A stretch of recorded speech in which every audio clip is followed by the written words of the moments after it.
Escuchar esta enseñanza y poner atención sin importar qué edad tengan tus hijos, porque como padres veíamos lo que dice la Biblia acerca de los hijos. Y te voy a pedir que vayas al Salmo 1 y vamos a leer el primer salmo, los primeros versos de este hermoso libro de los Salmos. Y es un salmo que dice lo siguiente, verso 1, Salmo 1. Bienaventurado el varón que no anduvo en consejo de malos, ni estuvo en camino de pecadores, ni en silla de escarnecedores se ha sentado, sino que en la ley de Jehová está su delicia, y en su ley medita día y noche. Será como un árbol plantado junto a corrientes de aguas, que da su fruto a su tiempo, y su hoja no cae, y todo lo que hace prosperará. No así los malos, que son como el tamo que arrebata el viento. Por tanto, no se levantarán los malos en el juicio, ni los pecadores en la congregación de los justos. Porque Jehová conoce el camino de los justos, mas la senda de los malos perecerá. Este salmo dice que tú puedes ser bienaventurado. ¿Qué es ser bienaventurado? La palabra bienaventurado se traduce como felicidad, como cuán feliz, como alguien dichoso. O sea, lo que el salmo está diciendo es que hay felicidad y que hay dicha en hacer ciertas cosas y en no hacer ciertas cosas que dice la palabra. Y la felicidad, amados hermanos, es algo que el ser humano busca incansablemente. La felicidad es algo que el ser humano anhela con su corazón. Todo el mundo quiere ser feliz. ¿Tú te has encontrado a alguien que no quiera ser feliz? Que sea feliz y te diga: yo soy feliz pero no quiero ser feliz. Yo no he conocido a nadie, pero sí he conocido a muchos que se sienten infelices y dicen: lo único que quiero es ser feliz. Es más, de hecho, hay gente que tiene dinero, tiene muchas cosas, pero no es feliz, y dicen: tengo todo pero no soy feliz, y daría todo lo que tengo por ser feliz. ¿Alguien ha conocido a gente así? Y este salmo relaciona la felicidad con las amistades que escogemos. Este salmo dice que si tú te juntas con ciertas personas, más bien que si no te juntas con cierto tipo de personas, tú serás una persona feliz, una persona dichosa, una persona que podrá decir: cuán feliz soy. Déjate cuento una historia muy trágica que escuché esta semana. En mi trabajo, mi compañero de trabajo llegó esta semana y me dijo que el sábado pasado él estaba en su casa. Dice, estaba haciendo algunas cosas, dice, y de repente se oyeron 6 disparos. Y dice, no me aguanté las ganas de ver qué estaba pasando, la curiosidad me ganó, salí de mi casa y a la vuelta de mi casa habían sido los acontecimientos. Y habían sido 6 disparos que habían caído sobre la cabeza directamente de 6 jóvenes de entre 16, 14, 18 años a lo mucho. 6 jóvenes. La persona que activó el arma, o sea, era tan buena que 6 disparos sobre 6 chavos que iba, y a todos les dio en la cabeza. 4 de ellos, dice mi compañero, murieron al instante, y 2 de ellos fueron llevados muy graves al hospital.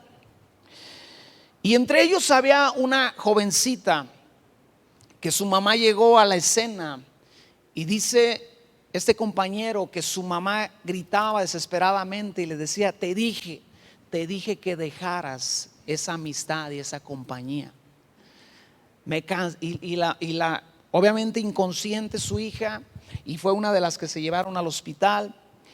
Y son historias tan trágicas de la vida real, donde tú ves que una amistad incorrecta llevó a un desenlace trágico, triste y muy doloroso. Y la Biblia es lo que nos está diciendo, que tú y yo debemos ser capaces de entender y de discernir y de comprender la importancia que tienen las amistades y las relaciones en nuestra vida y en la vida de nuestros hijos. Una relación, una amistad nos puede llevar a una muerte temprana, trágica, triste, dolorosa, como estamos contando en esta historia que es real y apenas hace unos días pasó. Y esta es una historia de tantas historias que pasan en el mundo, en esta ciudad, en este estado, en este país. O sea que con quien me relacione yo es muy importante. Con quien yo me relacione va a impactar mi vida de una forma muy directa. Tienes que escuchar eso muy bien, joven, jovencita. Y tú tienes que entender que lo que este salmo me está diciendo es con quién yo no me debo de juntar. Y me da una lista o tres características de las personas con las cuales no me debo de juntar. Y dice este salmo que con las primeras personas que yo no me debo de juntar es con la gente mala, con los malos. Dice el salmo: bienaventurado el varón que no anduvo en consejo de malos. La palabra malos es la palabra rasha y es moralmente mal, activamente mala, condenado a muerte. O sea, esta palabra se traduce como alguien condenado a muerte, como un delincuente, como un inicuo, como un perverso. Viene de la palabra rash y es estar, hacer o declarar equivocado. Una persona mala es alguien que vive equivocadamente, que tiene decisiones equivocadas, toma decisiones equivocadas, tiene pensamientos equivocados y por implicación perturba. Una persona mala, como sus pensamientos son equivocados, sus decisiones son equivocadas, perturba un entorno, un ambiente, a una persona misma. Y este verso relaciona a los malos con el consejo. Dice: bienaventurado el varón que no anduvo en consejo de malos. Ahora yo te pregunto, amada iglesia, ¿cómo es que una persona recibe un consejo? Di conmigo hablando, di conmigo platicando. Efesios capítulo 15, verso 33, dice una verdad impresionante. Pablo dice: no erréis, las malas conversaciones corrompen las buenas costumbres. Las malas conversaciones corrompen las buenas costumbres. La NBI lo traduce así: no se dejen engañar, las malas compañías corrompen las buenas costumbres. ¿Cuántos de aquí sabemos que o fuiste, como en mi caso, afectado por haber empezado a escuchar a gente con malos pensamientos y con malas decisiones? Yo recuerdo que mi vida empezó a meterse en problemas cuando yo empecé a juntarme con gente que no pensaba de una forma correcta o no tomaba decisiones correctas. Y mi vida como joven empezó a desviarse hacia complicaciones y problemas. Pero sabes, algo aquí que es muy interesante en este verso de Efesios es que Pablo dijo esta verdad en un contexto de iglesia. Algunos dentro de la iglesia estaban enseñando a otros que la resurrección no era verdad y estaban contaminando a otros a través de estas pláticas que estaban teniendo con otros creyentes de la misma, cristianos también, y ellos estaban ya dudando si la resurrección era verdad. Y Pablo, a final de cuentas, dice: pues si la resurrección no existe, entonces Jesús no resucitó y vana es nuestra esperanza. Pero afirma también y dice: lo cierto es que Cristo resucitó. Y entonces una mala plática empieza a corromper la forma en que tú estás caminando. Te doy un ejemplo. Tal vez tú puedes ser alguien muy puntual y de repente alguien te da el consejo y te dice: ¿para qué llegas tan temprano al trabajo? Todos llegan tarde. ¿Y cuántos saben aquí que la puntualidad es algo bueno? Aunque tú no seas puntual, tienes que levantar tu mano, ¿verdad? Di conmigo: la puntualidad es algo muy bueno, donde quiera. Si usted llega tarde al cine, usted no va a disfrutar la película o no la va a entender porque no llegó desde temprano, o va a andar comprándose los nachos a la carrera. Y se trata de que se pase un tiempo chido, ¿verdad? Y ahí anda la gente ya echándose el queso todo apurado, ¿verdad? Todo por ningún lado, enojados. Ya llegan ahí los novios todos frustrados porque ya empezó la película.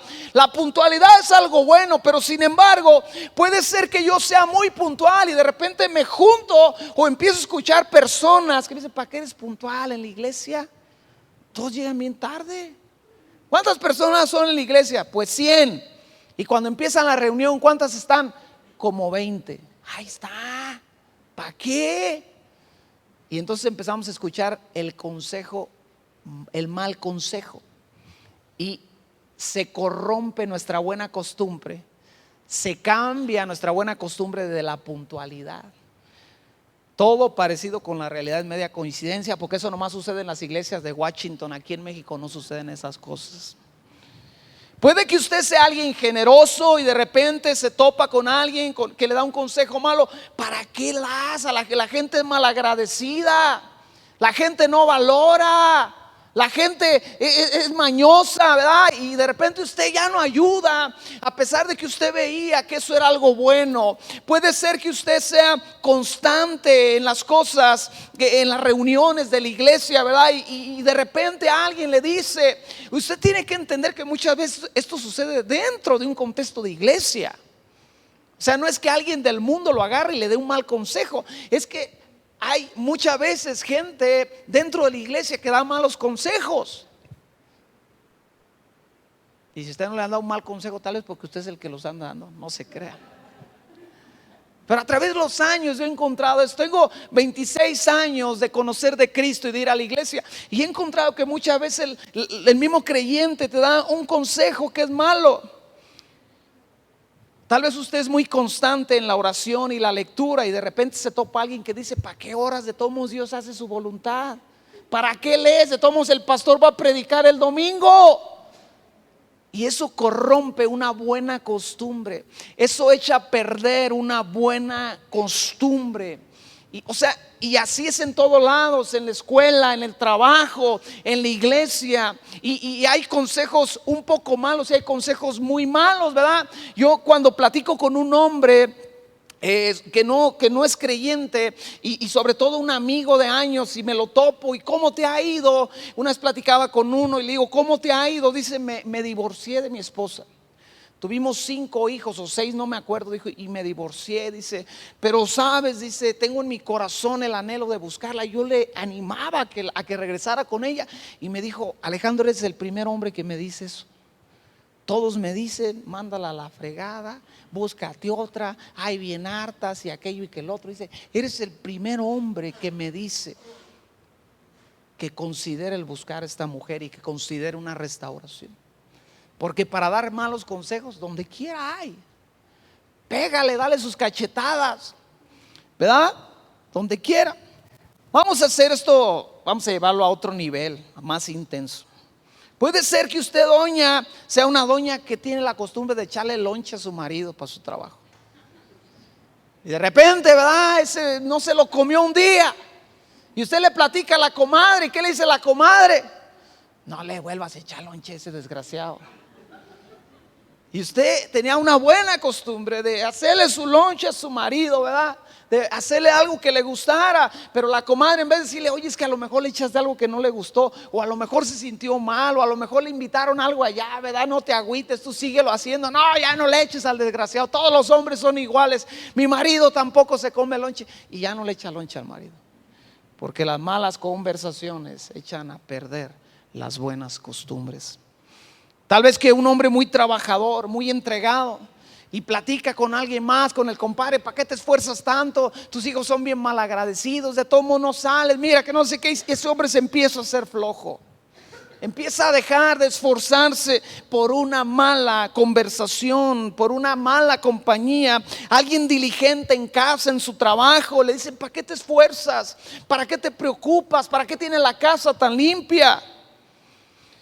A final de cuentas tenemos que ser realistas. Jesús dijo en Mateo 12:34: generación de víboras, le dijo a los religiosos, cómo podéis hablar lo bueno siendo malos? Porque de la abundancia del corazón habla la boca. Es decir, cuando yo empiezo a escoger mis amistades, la primera pauta que debo de tomar en cuenta es qué hablan, qué dicen, qué platican, cuáles son los temas que tocan. Cuando yo me junto a platicar con alguien que acabo de conocer o que conozco desde hace mucho tiempo, sus pláticas edifican mi vida o corrompen las buenas costumbres que tengo. Su plática de otro creyente, tal vez yo amo a la iglesia a pesar de que la iglesia no es perfecta y tiene muchas cosas. Cristo viene por una iglesia sin mancha y sin arruga, pero todavía estamos en cloro y todavía nos está tallando. Y de repente un creyente, ¿verdad?, que ama a la iglesia, tiene una plática con otro creyente y le dice: pues ¿para qué vas a la iglesia? Son bien hipócritas y que esto y que el otro, ¿verdad? Y esa persona acaba sin esa pasión que tenía por la iglesia. Esos son, dice, a los malos los relaciona con el consejo. Pero dice también, número 2, seguimos leyendo, dice, ni estuvo, en el verso 1, en la segunda parte, dice, ni estuvo en camino de pecadores. La palabra pecador se traduce como un criminal, como alguien tenido por culpable. Se traduce como errar, como hacer descarriar, como condenar, delinquir, pervertir y hacer daño. Cuando yo estaba en segundo, tercero de secundaria, yo entendí la siguiente cosa: si alguien en mi salón quería echarle ganas al estudio, no debía de juntarse conmigo, porque yo era un pervertidor. Yo era alguien que me habían pervertido. Alguien me dijo: vamos a salárnosla. Yo nunca me la había salado y me la empecé a salar. No, ¿para qué entramos por la puerta? Vamos a brincarnos la barda. Yo cuando estaba en segundo de secundaria, yo ya no entraba por la puerta, yo siempre entraba por atrás, por la barda, porque me revelaba las reglas, llevaba el pelo como yo quería y uno se siente machito. Ya me habían pervertido, pero un día entendí: si alguien quiere echarle ganas aquí en este salón, no se debe de juntar conmigo, porque yo lo pervertía. Y lo vi claramente, o sea, chavos que llevaban buen promedio se empezaban a juntar conmigo y para abajo.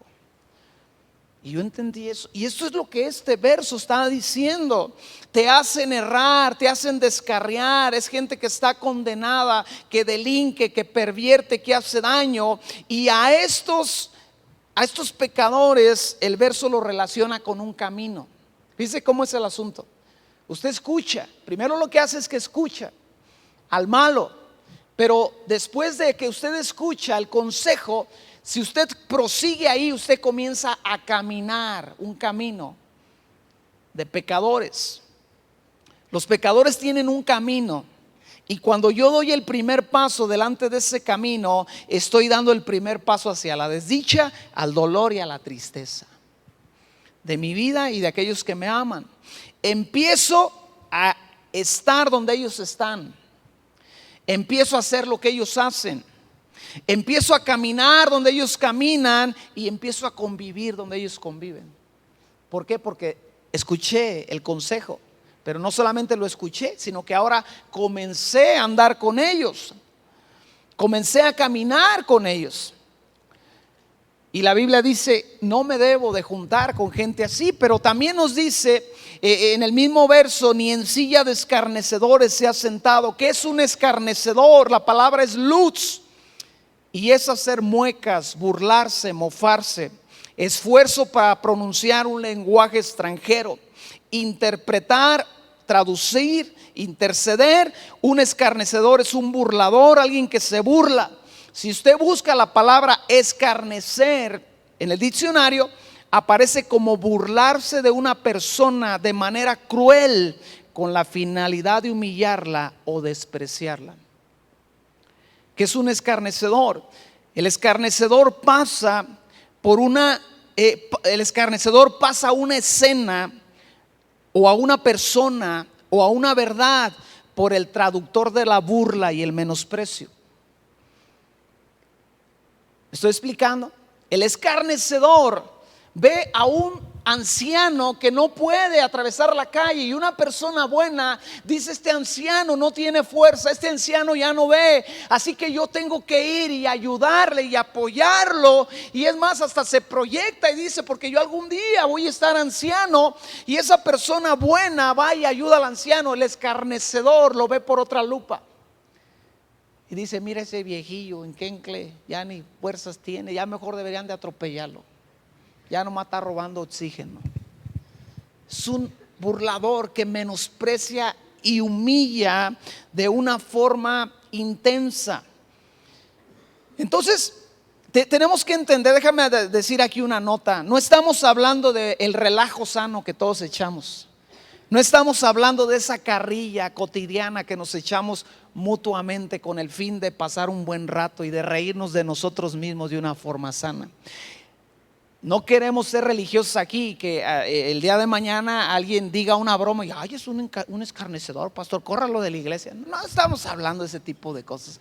Todos aquí, como buenos mexicanos, somos bien carrillas, la neta. O sea, ¿cuántos aquí dicen: yo sí soy bien carrillita con mis amigos, mis hermanos, con mis hermanos en Cristo, con la iglesia?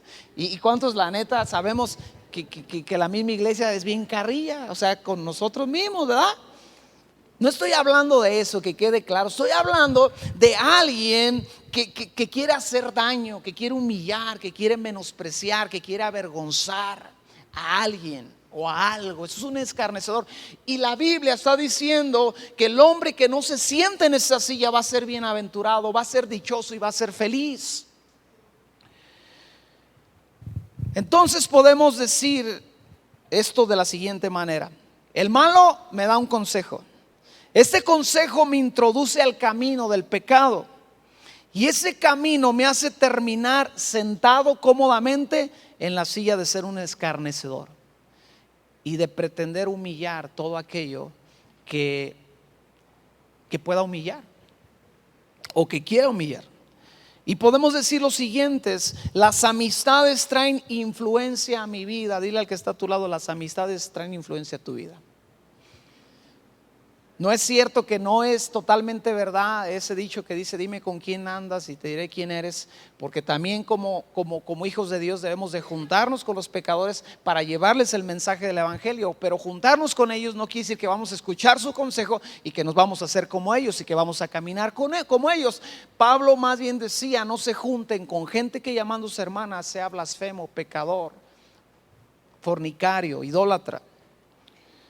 Las amistades influencian mi vida, y como padres este tema es uno de los que más nos preocupa con nuestros hijos.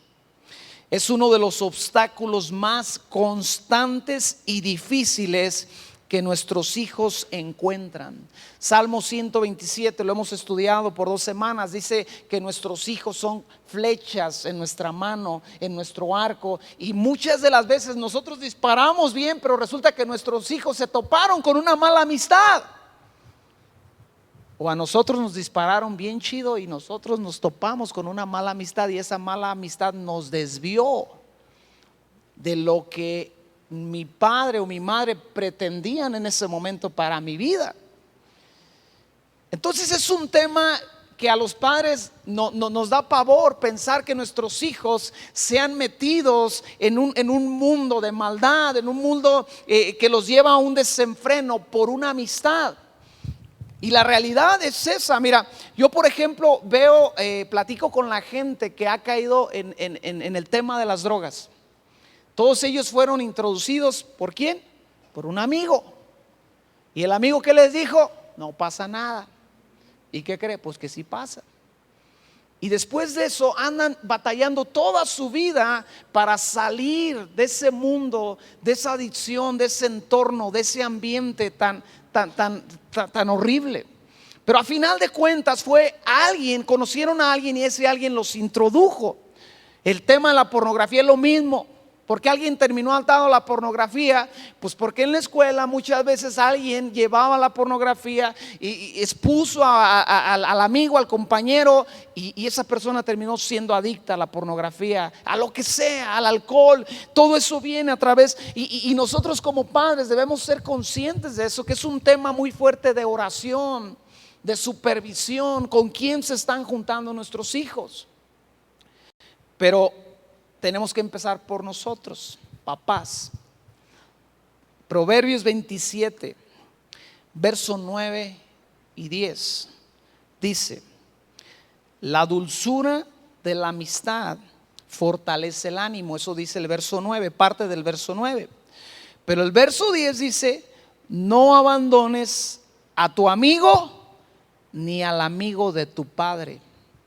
Se los vuelvo a leer, papás. El verso 10 de Proverbios 27, una parte de ese proverbio dice: no abandones a tu amigo ni al amigo de tu padre. ¿Qué nos está diciendo este verso? Amados padres, nos está diciendo que debemos entender que como padres nuestros hijos aprenden de nosotros las amistades. Por naturaleza tenemos el instinto de juntarnos con alguien, pero somos los padres los que modelamos a los hijos el ejemplo de las amistades. Fíjese a qué nivel nuestros padres nos traen influencia en la amistad. Los mejores amigos que yo le conocí a mi papá fueron dos señores gorditos, y se la pasaban bien chido, platicaban, cotorreaban, ¿verdad? En aquel tiempo mi papá tomaba, se iban de parranda, llegaban a la casa, eran parrandas, por decirlo así, sanas, en el sentido de que estaban ahí escuchando música, no hacían otra cosa más que beber. Pues cuando yo entré a la secundaria, ¿quiénes creen que eran mis mejores amigos? Dos gorditos, el Mario y el Tito. Y yo, como vi a mi papá cómo abrazaba a sus amigos y cómo se llevaban, yo abrazaba a mis gorditos también, ¿verdad? Que no sé qué. En ese tiempo todavía no tomaba, no llegaba todavía a ese nivel, la influencia, ¿verdad? de los padres o el ejemplo de los padres. Pero lo que voy es cómo aún inconscientemente, o sea, tú aprendes de tus padres y quieres ser como tus padres. Y tenemos que entender eso, papás, que si mis hijos ven que yo me junto con gente sabia, ellos van a buscar amigos que sean o se vean sabios, por lo menos. Algo que yo aprendí a través de mis padres también era que ellos se juntaban con gente leal. Ellos no eran cristianos, tienes que entender, pero yo veía cómo mis papás procuraban a gente que les fuera leal a ellos. Si ellos se daban cuenta que esa persona era gente que a sus espaldas hablaba o que criticaba o que murmuraba, ellos se dejaban de juntar con esas personas. Yo era niño, pero yo escuchaba las pláticas de mis papás. Y papás, nuestros hijos escuchan nuestras pláticas. Y aunque a veces pensamos que no entienden, sí entienden. Y yo aprendí eso. Y yo aprendí muy temprano, de chavo, que yo debía de juntarme con gente leal. Gente que te dijera soy tu amigo, y que se notaba y se veía que era tu amigo, y que no andaba murmurando, hablando de ti a tus espaldas. Y cuando eso sucedía, yo me dejaba de juntar con esa persona, con ese niño, porque yo entendía, porque fue lo que vi en la casa, fue lo que aprendí. O sea, mis papás nunca me sentaron y me dijeron, sabes, hijo, debes escoger tus amistades. Yo vi que ellos escogían sus amistades. Yo vi que ellos eran generosos con sus amistades.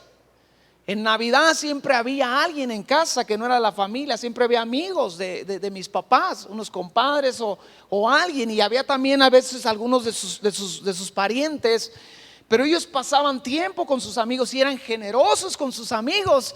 ¿Y qué cree que yo empecé a hacer desde muy chico? Yo era generoso con mis amistades. Y como desde morrillo trabajaba con mi papá, pues siempre traía dinero, ¿verdad? Y entonces siempre al amigo le invitaba que la torta, que el refresco, que el jugo. En la escuela luego tenía amigos que no tenían muy buena economía y luego no trabajaban. Entonces yo aprendí de mis padres a ser generoso con mis amistades, a escoger, a discernir, a compartir, a reír, que las amistades son para pasar un momento. Y papás, tenemos que entender eso. Yo no le puedo decir a mi hijo que se junte con gente sabia si ellos ven que yo me junto con la comadre que no tiene nada de sabiduría y escucho sus consejos que no tienen nada de sabiduría, o con la vecina, ¿verdad? Porque ellos ven. Son bien inteligentes nuestros hijos, o sea, tienen la cara de que no son tan inteligentes. ¿Sabes? Volteen a ver a los chavos todos y con esa cara son inteligentes, son muy listos. Pero a final de cuentas, papás, jóvenes, hijos, ¿cómo identifico una amistad sana? Ya dijimos, número uno, escucho lo que habla, qué es lo que dice. O sea, si voy conociendo a alguien y me empieza a hablar mal de la vida, mal de los adultos, mal de los maestros, mal del gobierno, aléjate de esa persona.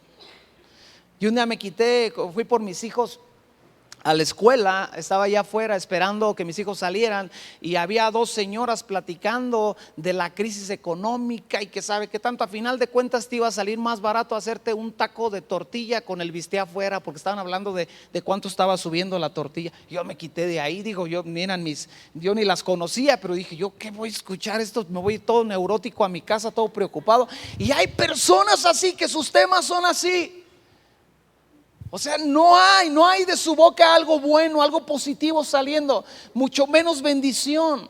Aun cuando conocen o pueden conocer o creen conocer de Dios o la palabra, platicas con ellos y su plática te deja cargado, te deja preocupado, te deja quebrado, sin esperanza.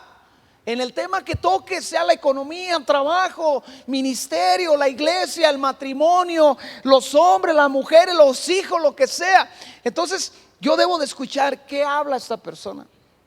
Su plática me edifica, porque de la abundancia del corazón habla la boca, y eso es lo que traemos en el corazón. ¿Cómo identifico una amistad sana, amada iglesia? Proverbios 18:24, leo la NBI, dice lo siguiente: hay amigos que llevan a la ruina y hay amigos más fieles que un hermano. O sea que ponte trucha, o sea que, como dijo el de Caló, ponte atento. Jóvenes, pónganse atentos, porque hay amigos que te pueden llevar a la ruina, como a esta jovencita a quien su mamá le gritaba ahí cuando estaba tirada: te dije que dejaras esa relación, te dije que no te juntaras con ellos, y ese tipo de cosas. Primera de Samuel, capítulo 18, nos abre el panorama a una historia de amistad que bendijo, que edificó la vida de otra persona, que proyectó la vida, en este caso de David, cuando era un jovencito, a otro nivel. Primera de Samuel, capítulo 18, verso 1 al 5, lo leo. Dice lo siguiente: aconteció que cuando él hubo acabado de hablar con Saúl, el alma de Jonatán quedó ligada con la de David, y lo amó Jonatán como a sí mismo. Y Saúl le tomó aquel día y no le dejó volver a casa de su padre. E hicieron pacto Jonatán y David, porque él le amaba como a sí mismo. Y Jonatán se quitó el manto que llevaba y se lo dio a David, y otras ropas suyas, hasta su espada, su arco y su talabarte. Y salía David a donde quiera que Saúl le enviaba, y se portaba prudentemente, y lo puso Saúl sobre gente de guerra, y era acepto a los ojos de todo el pueblo y a los ojos de los siervos de Saúl.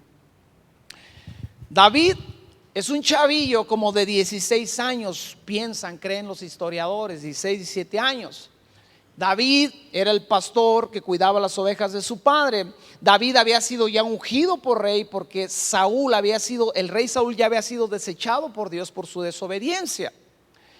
Y David era el músico que calmaba el espíritu que atormentaba a Saúl siendo rey todavía, porque venía un espíritu y lo atormentaba, porque el Espíritu Santo ya no estaba con él. Entonces en el capítulo 16 está la historia donde alguien le dice: tenemos que traer un músico, rey, para que te calme, te apacigüe y estés tranquilo. Y alguien dice: conozco a un muchacho, y habla de David, dice: es buen músico, es un buen chavo, el Espíritu Santo está con él, Dios está con él. Entonces David era el músico del rey Saúl, pero a la vez cuidaba las ovejas de su padre. Y él va al campamento donde está la guerra entre los filisteos e Israel, y ahí es donde se da la batalla en el capítulo 17 de David contra Goliat. David mata a Goliat le mocha la cabeza. Y cuando él acaba de matar a Goliat, el rey Saúl le hace una pregunta a su general y le dice: oye, ¿de quién es hijo este muchacho? Y cuando tú consideras esta pregunta, es ridículo que estén preguntando esto, porque tú ¿por qué vas a preguntar por alguien que conoces? Porque era tu músico, porque es tu escudero, porque conoces a su padre, porque cuando le traen a David, este Saúl manda a decirle a su papá Isaí: te ruego que lo dejes conmigo, quiero que se quede conmigo. Pero cuando David acaba de matar al gigante, tú puedes leer la historia, ahí en el capítulo 17, el rey le dice a su general: oye, ¿quién es este chavo y quién es su papá? Y tú dices: Saúl, o sea, una cosa es que estés loco, pero ¿acaso también estás medio tarugo? Porque pues, es tu escudero. Pero la respuesta del general, de Abner, si mal no recuerdo que se llama, es sorprendente, porque le dice: se lo juro, majestad, que no lo sé.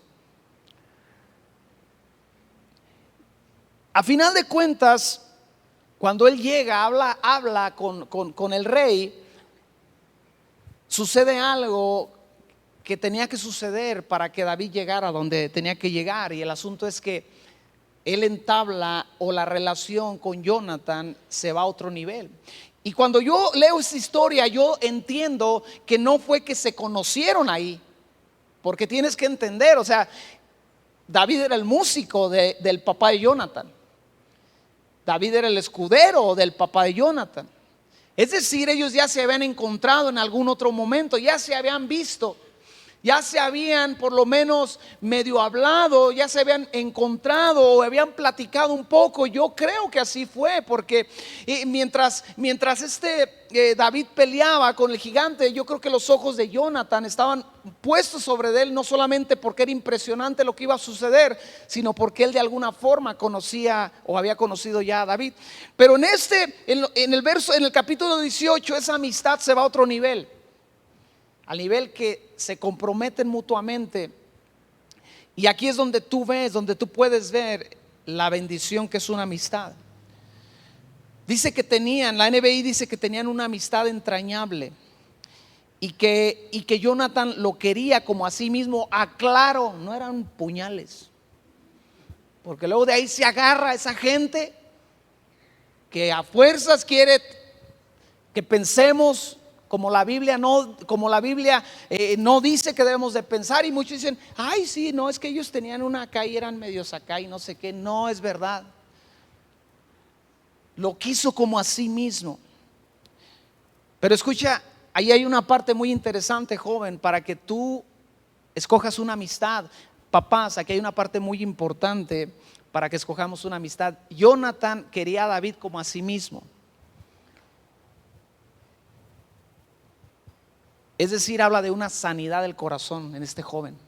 Era un joven sano, que tenía una identidad sana, que sabía quién era, que entendía quién era.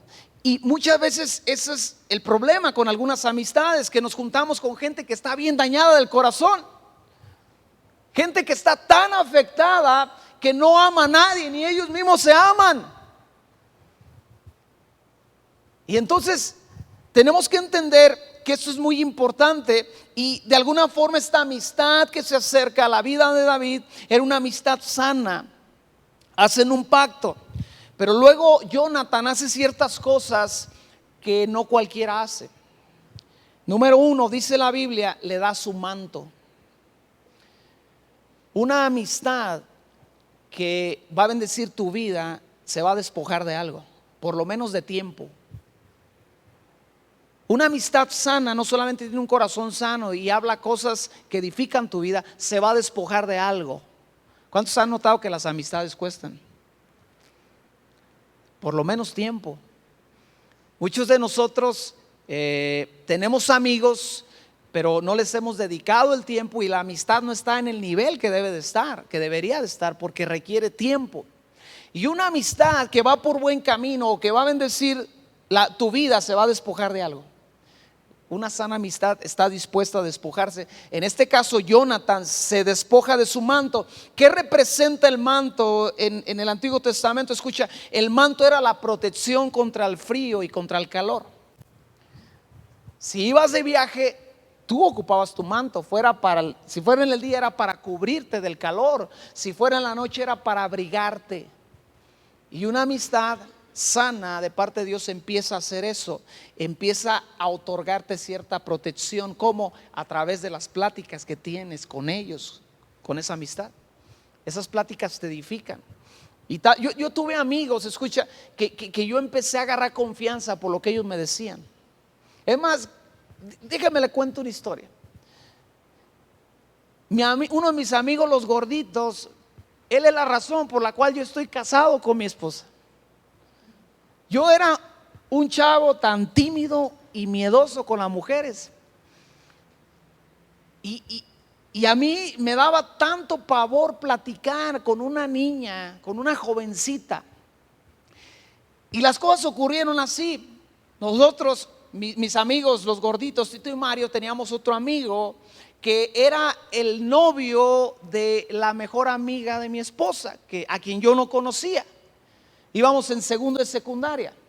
Entonces uno de mis amigos, de esos dos, uno era más atrabancado que el otro. Era de los tres, él era impetuoso, era atrabancado, desvergonzado. Y me dice, oye, vamos a acompañar a Víctor a la disco porque va a ir con Araceli. Ellos dos iban en nuestro salón. Y esa Araceli era la mejor amiga de mi esposa. Y le digo, pues vamos, nunca habíamos ido a una disco. No conocíamos la disco, estábamos en segundo de secundaria, chavillos de 12, 13 años, no conocíamos una disco. Vamos a la disco al Barón Rojo, tan famoso aquí en Morelia. Si tú fuiste ahí, ya está ruco como yo. Y estamos ahí en la disco y llega la novia de mi amigo Víctor, de nuestro amigo Víctor, que era la mejor amiga de Liliana, y llega con Liliana. Y yo la vi y dije, esa morra está chida. Pero por muy chida que estuviera, yo era bien miedoso y bien sacatón. Y mire que yo no era mal parecido en la secundaria. Ya después me puse feo. Los años y la vida y el maltrato de la iglesia, pues te dejan así. Pero yo no era mal parecido en la iglesia. Y en vez de tener como esa seguridad, decir, no, pues ahorita me le arrimo, ¿verdad? Pues al cabo, pues qué, o sea, no estoy mal parecido y vengo bien vestido y todo. A mí me daba miedo. Y pues entre ese miedo, el ver y aquel otro, cuando menos acordé, Liliana estaba bailando con un chavillo. Y me dice mi amigo Mario, se me acerca y me dice, ¿ya viste a la amiga de Araceli? Y le digo, está bien bonita. Pues sácala a bailar. Y le digo, ya está bailando. Y me dice, ¿quieres bailar con ella? Y le digo, pues sí me gustaría.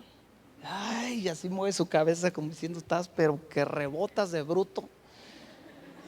Va y saca una morrilla a bailar. Y se la lleva a bailar y él se pone junto al morro y la chava queda junto a Liliana. Pues mi amigo era gordito, no ocupaba mucho. Se hacía para allá y aventaba al morro, le daba codazo porque quería que el morro dejara de bailar. ¿Y qué cree? Pues que deja de bailar el morro. Que le dice a Liliana, no, se paniqueó. Pues sí, pues aquel gordito, el otro estaba más ñango que yo.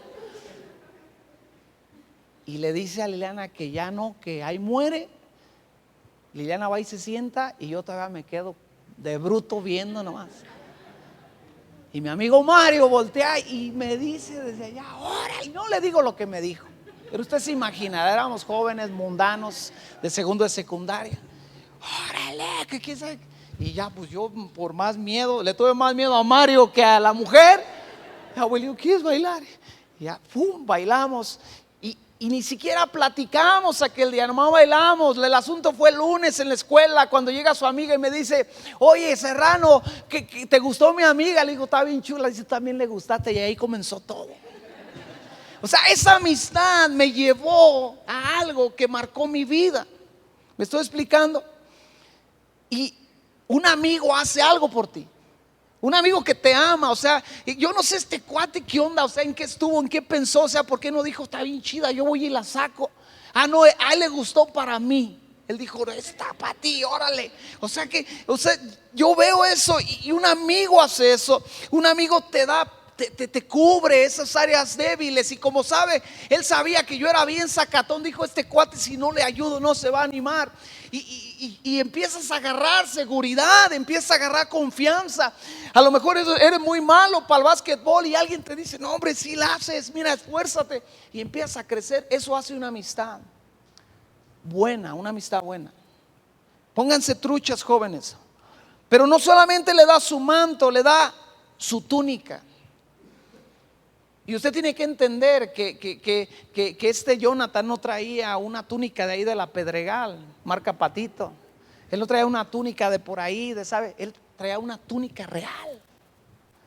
Traía una túnica, la mejor que podía traer un jovencito era el hijo del rey. Y el otro era el hijo de aquel que tenía unos cuantos chivos, porque tenía Isaí no, el papá de David no tenía el gran rebaño, tenía unas cuantas chivas nomás. Y aquel se quita su vestimenta real y se la da. Y eso hacen los amigos. Un amigo una amistad que te va a llevar por buen camino, hace eso. Se despoja de lo mejor de él para dártelo a ti. Pero escucha, no solamente le da eso, también le da su espada. Y la espada, todos sabemos, si vamos a Efesios, es la palabra. Un amigo te va a dar palabra de esta palabra. ¿Qué dice la Biblia? Y cuando anda uno con sus mafufadas y sus tonterías, él te va a sacar la palabra. Él te va a decir la neta. Nosotros en aquel tiempo no teníamos la palabra, éramos jovencitos de secundaria que no conocíamos la Biblia, pero teníamos palabra y nos hablábamos con la neta y nos decíamos cosas a veces muy feas, pero era la neta. Porque queríamos avanzar juntos, queríamos crecer juntos. Y cuando uno de nosotros estaba con sus niñadas, nosotros lo confrontábamos. No seas chillón. Que el maestro, ¿qué maestro? Tú eres el que está todo tarugo, menso. Y nos empujábamos. ¿Cuánto más dentro de la iglesia debemos de tener esta palabra en el corazón para levantarnos, para edificarnos, para empujarnos cuando nos estamos quedando, ¿verdad? Yo cuántas veces escucho pláticas donde de repente alguien empieza con ciertas cosas y digo, ¿qué dice la palabra? Y los llevo a la palabra, porque si los dejo en la percepción que ellos están teniendo, no estoy siendo un buen amigo para ellos. Palabra, un buen amigo te da palabra y esa palabra te transforma la mente, te transforma el corazón, te cambia, te edifica. Pero ahí le va una bien buena. No nada más le da la espada, le da su arco. Esta está bien intensa. Porque si recordamos lo que dice el Salmo 127, y ya lo recordamos hace un momento, dice que nuestros hijos son como saetas en manos del valiente. Nosotros traemos el arco como papá. Y lo que David estaba aprendiendo a través de Jonathan, aunque él no necesitaba tanto esta clase aparentemente, pero sí la necesitaba, él estaba aprendiendo a cómo ser un buen hijo. Usted lea la historia de Jonathan, es uno de los hijos más impresionantes que yo encuentro en la Biblia. Su papá es un hombre de los que fracasó más rotundamente en la historia del pueblo de Dios. Sin embargo, Jonathan, pudiendo escoger un destino glorioso, al tomar el camino, dice con David, se quedó al lado de ese padre fracasado y murió junto a él. O sea, ser un buen hijo de un buen padre suena sencillo cuando tú lees la historia de Jonathan, porque él fue un buen hijo de un pésimo padre. Y una buena amistad, escuchen jóvenes, una buena amistad te enseña cómo ser un buen hijo. Yo recuerdo a mis amigos, a esos gorditos, cuando platicábamos de los papás. Y uno salía con la tarugada que muchas veces salen los jóvenes allá de Washington, que uno dice, no, mi papá no me quiere, no, me voy a ir de la casa porque ¿verdad? En la casa que no sé qué tanto. Y recuerdo cómo nos decíamos, estás bien menso, tú tienes un jefe bien chido, tú tienes una mamá, fíjate, yo les decía, ¿cómo eres? O sea, tu mamá es así, así, y sí, te quejas de que esto y que aquello. Pero no ves que tu mamá hace esto, hace aquello, tu papá es bien chambeador y que aquello y que el otro y que sabe que tanto, ¿verdad? Y nos estábamos quejando porque por tarugadas. Y una buena amistad, escucha, te enseña cómo ser un buen hijo, independientemente de la edad que tengas. Porque hay hijos que no importa qué tan viejos estemos, tenemos que aprender a ser buenos hijos. Y una buena amistad pone en tu vida la prioridad de la paternidad.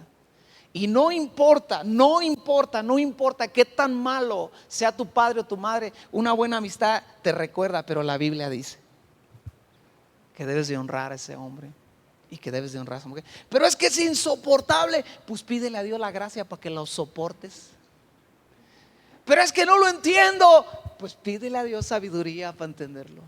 Pero es que no lo aguanto. Dios está trabajando con tu paciencia. Dice la Biblia que uno de los frutos del Espíritu Santo es paciencia. Así que llénate del Espíritu Santo cuando vayas a la casa del Señor, porque lo vas a ocupar.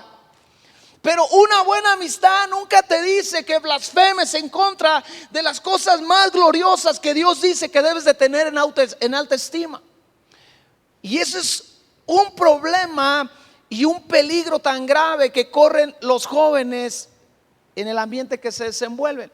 Te decía hace rato, si tú lees Malaquías, encuentras al padre diciendo con toda la dignidad que tiene, si soy padre, ¿dónde está mi honra? Pero el día de hoy vemos a los padres mendigando la honra de los hijos, cuando no debería de ser así. Escuché una historia hace unos días de un hombre, un buen padre, no es cristiano, pero es un excelente padre, a quien su hija lo demandó por ciertas cosas a través de mentiras, engaños y un montón de cosas. Fueron a la casa de este hombre a embargarlo. La hija fue a embargar al padre, demandándolo, acusándolo con mentiras. Y están ahí en medio de todo ese relajo que son las demandas y los embargos y todo. Y escuché algo que me dio tanta tristeza, porque me decían que ese padre estaba detrás de su hija rogando que lo escuchara. Y yo dije, eso no está bien, porque lo que él tenía que haber hecho era pararse en su dignidad como padre y autoridad como padre y decirle a esa mujer, tú estás pecando contra el cielo y si no te arrepientes, me puedes dejar a mí en la calle, pero tú te vas a ir a una vida de condenación. Porque como padres tenemos esa autoridad y esa dignidad. Y tú ves en Malaquías al padre diciendo, si soy padre, ¿dónde está mi honra? ¿Y por qué me traes animales cuchos? ¿Por qué me traes animales enfermos? Y debemos de entender que una amistad me va a llevar a eso. Una buena amistad me va a llevar a entender que yo le debo una honra a los padres. Y David tuvo que aprender eso a través de esa amistad. Jóvenes, digan conmigo, necesito amigos así, que me ayuden a honrar, me enseñen a honrar a mis padres. Le da el cinturón también. ¿De qué habla el cinturón? Habla de un ajuste, de un aguante, de una seguridad. El cinturón amarraba todo para que no importara la carrera, la tempestad, todo se mantuviera en su lugar. Una buena amistad ajusta tu vida, ajusta tus emociones. Una buena amistad te ayuda a equilibrar, ¿verdad? Tu mentalidad. Cuando ve que andas todo deprimido porque eres alguien sumamente emocional, te aliviana, te dice, ya déjate de cosas. ¿Qué dice la Biblia?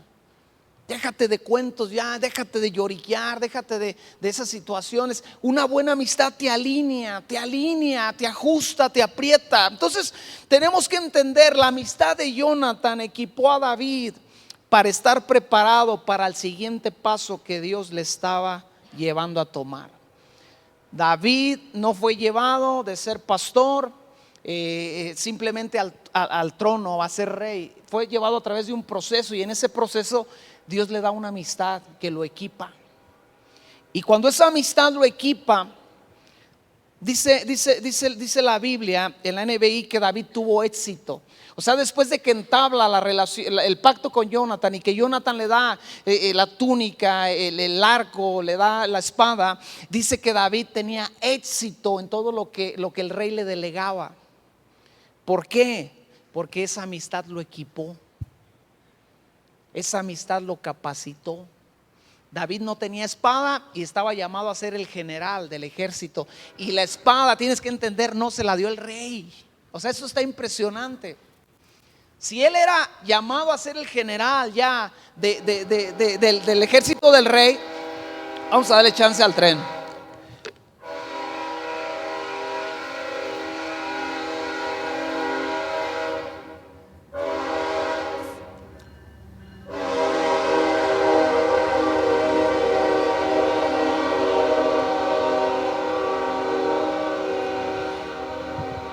David tenía éxito a partir de aquello, pero las cosas que él ocupó se las dio un amigo, no se las dio el jefe. Y hay cosas que solamente vienen a través de las amistades, a través de los amigos. Enseñanzas, entendimiento, comprensión, consuelo, que muchas veces viene a través de los amigos. Yo no sé si te ha pasado que estás en medio de una situación complicada, y tal vez tu papá te dice no te agüites, o tal vez tu mamá te dice, o tal vez tu esposo, tu esposa, pero cuando un amigo, una amiga que realmente es tu amigo te dice no te agüites, es como que cae un ungüento a tu corazón y un alivio, porque hay cosas que solamente vienen a través de esas amistades que necesitamos que Dios ponga delante de nosotros. Le facilitó el éxito. Yo tuve éxito en conquistar a mi esposa gracias a mi amigo. Si no me hubiera insultado como me insultó, y le hubiera golpeado al otro camarada que ni sabemos quién era, el chavo ese ni lo conocíamos, tal vez ese morro se lo hubiera conquistado. Y tuve éxito porque mi amigo me capacitó, ¿verdad? Y luego me acuerdo que ya nos juntábamos a platicar, ¿no? Porque él tenía su novia y nos juntábamos a platicar de las novias. Ay, que sí, que todos emocionados, ¿verdad? Lo promovió. Una amistad te promueve. Una amistad te promueve a otro nivel, o sea, te madura. Una amistad te tiene que madurar, te promueve. Te doy otro ejemplo de una amistad que impactó mi vida, y hasta el día de hoy estoy marcado por esa amistad. Cuando nosotros estábamos jóvenes, mi papá nos decía que los bolchos no servían, que eran carros gachos que no servían. Y yo tenía esa mentalidad que los bolchos no servían, que eran carros feos. A mi papá no le gustaban, y él nos decía que no servían, que eran carros que no recomendaban, y aquello y lo otro. Pero cuando llego a la prepa, conozco a un cuate que traía un bolcho 71, el pez, grandote, el cuate medía como 2 metros, y nos hicimos bien amigos.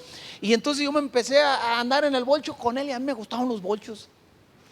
Y descubrí que los bolchos sí sirven, y como me dijo una vez un señor que conocí, al que le instalé un trabajo, que estaba renovando un bolcho, me dijo: joven, es que los bolchos no son carros, los bolchos son mascotas, dice, uno se enamora de ellos. Pero fue mi amigo el pez quien me inculcó, me infundó ese amor por los bolchos, ¿verdad? Y eso te marca, te lleva, cambia tu vida, cambia tu mentalidad, te lleva a otro nivel. Y dice la Biblia, si tú vuelves a leer los versos que acabamos de leer, dice que el ejército estaba contento con David. Estaban de acuerdo los generales en que David fuera enviado a las comisiones que lo mandaban. Una amistad te da aprobación. Una amistad que no te anda aprobando. O sea, cuando estás mal, obviamente no te tiene que aprobar, pero una amistad te va a aprobar delante de la gente. Una amistad va a decir que eres buena onda. O sea, cuando le preguntan por ti: oye, ¿a poco tú conoces al Alex? Sí, no, ese vato, aguas, ese no es un amigo. Una amistad va a decir: sí, lo conozco, ese vato es buena onda. Y a pesar de que tú tienes muchos errores, él va a hablar de las cosas buenas que tú tienes. Él va a decir: oiga, este vato es buena onda y es en esta así, asá, el otro es para lo que sea, cualquier detalle lo va a decir y las cosas malas las va a omitir. Digo, ya la gente cuando te conozca se va a dar cuenta en lo que tú eres malo. Pero la gente que te conozca lo va a ver, no porque tu amigo te anda promoviendo las cosas malas. Y muchas veces, sabes, yo encuentro jóvenes que tienen amigos así, amistades así, o gente adulta que tiene amistades así, ahora los llaman tóxicos, ¿no? O sea, es tu amigo, pero se la pasa hablando mal de ti y uno dice, ¿cómo que es tu amigo? Señoras que tienen amigas que no son buena influencia, pero es su amiga y habla mal de ella. Y uno dice, ¿cómo que es tu amiga? Esa no es tu amiga. Una amistad sana te da aprobación delante de la gente, te promueve, te bendice.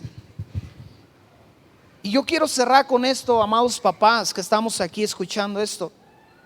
Como padres debemos ejemplificar a nuestros hijos amistades sanas.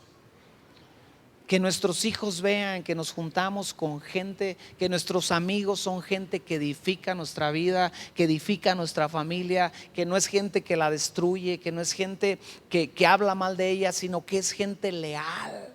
Yo apelo mucho a esta palabra. Digo, si en el mundo yo tuve amigos leales que nos defendíamos, nos cuidábamos, nos peleábamos entre nosotros, esa era otra historia. Entre nosotros nos peleábamos y nos contentábamos.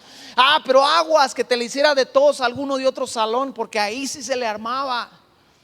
Éramos leales. Y yo apelo mucho a esto. Digo, como creyentes no deberíamos ser leales unos a otros. Ya que tenemos el temor de Dios, el Espíritu Santo en nosotros, no deberíamos ser leales como amigos que también debemos ser dentro de la iglesia. Y como padres debemos ejemplificar a nuestros hijos amistades sanas. Una buena amistad, ahí le va joven, ahí le va don, ahí le va doña. ¿Quieres saber si una amistad es buena o mala para su vida? Ahí le va, una buena amistad te acerca a Dios. Una mala amistad te aleja de Dios. Así de fácil. Y toda esta plática se resumiría en eso. Una buena amistad te acerca a Dios. Una mala amistad te alejará de Dios. Una buena amistad te acerca a los propósitos de Dios. Una mala amistad te aleja de los propósitos de Dios, por muy espiritual que se vea, por mucho lenguaje cristiano que tenga. Si esa amistad te empieza a alejar de conocer, de profundizar en Dios, esa amistad no es buena para ti. Pero ya tiene mucho de cristiano, no importa. Pero se sabe toda la Biblia, no importa. Pero hasta ahora en lenguas, no importa. Y profetiza, no importa. Si esa amistad te está alejando de los propósitos de Dios, no es una buena amistad. Y esto es para nosotros como adultos y para los chavos como chavos. Nos ponemos de pie.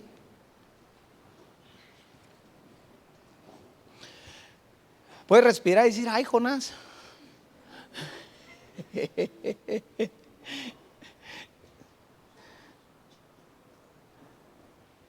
Sabes, hay una realidad muy grande. Y es que allá afuera hay gente que nunca ha tenido amigos que edifiquen su vida. Y ellos no van a llegar a los propósitos de Dios a menos que tú y yo logremos hacernos los amigos. Yo puedo decir en muchos de los casos que Dios me ha llevado a compartir la palabra con alguien, con un matrimonio, yo acabé haciéndome amigo de ellos. O sea, sí fui quien les llevó un mensaje, sí fui quien fue a orar por ellos, sí fui el pastor de la iglesia, el ungido del Señor, siendo exagerado. Pero a final de cuentas nos hicimos amigos. Y yo como amigo tengo que entender que tengo la oportunidad de equipar su vida, de bendecir su vida, de transformar su vida. Entonces, allá afuera, amada iglesia, hay infinidad de gente que está desesperada por una amistad que capacite y habilite su vida. Y es ahí donde nosotros debemos de capturar la oportunidad. Chavos que van a la escuela, hay tantos jóvenes ahí en ese lugar que toda su vida han tenido malas amistades, que han tenido pésimas amistades, y ustedes tienen que entender que es una excelente oportunidad de que ellos conozcan a Dios a través de una amistad. Inclinamos nuestro rostro. Padre Dios, gracias te damos por este hermoso tema, Padre, tan impresionante, tan importante. Yo quiero orar a ti, Padre, para pedirte que nos ayudes en este tema de la amistad, de, como decimos cotidianamente, de las juntas. ¿Cuántas mamás viven en tristeza porque dicen que su hijo anda mal por las juntas que ha tomado en la escuela, en el trabajo? Y que dicen que tenían un hijo que caminaba bien, pero esas juntas lo llevaron por un camino de perversión y de maldad. Padre, queremos orar que tú nos ayudes como padres a tener buenas amistades, y a través de esas buenas amistades ejemplificar a nuestros hijos, inculcar a nuestros hijos la importancia y la relevancia de juntarse con gente que edifica nuestra vida, que lleva y proyecta nuestra vida a otro nivel. Amado Señor, oramos como padres por las amistades que encuentren nuestros hijos en el camino. Pedimos que los libres del lazo del cazador. Pedimos que los libres del consejo del maligno, del consejo del malo que pervierte el camino. Y más aún pedimos, Padre, que no los dejes que se acomoden en la silla de los escarnecedores. Padre, líbralos en el nombre de Jesús. Y por el contrario, pedimos tanto para adultos como para jóvenes, para niños, que nosotros podamos ser la amistad que cambia el rumbo y el destino de una persona que anda perdida, que anda sin equipamiento, que anda, Dios, vagando, que anda sin entendimiento, Dios, que anda sin seguridad, que anda en sus traumas y en sus complejos. Padre, llévanos a ser una amistad en el nombre de Jesús que cambia la mente de aquellos que están en cautividad, Señor. Llévanos y conéctanos con familias que están en caos, Padre, para llevar la palabra, para llevar, Dios, esa edificación de tu palabra que transforma la mente y el corazón. Amado Dios, te damos gracias por tu Espíritu en nosotros, que nos da la capacidad y el entendimiento y nos guía a toda verdad. En el nombre poderoso de Cristo Jesús todos decimos amén. Amén. Le damos un aplauso a Dios.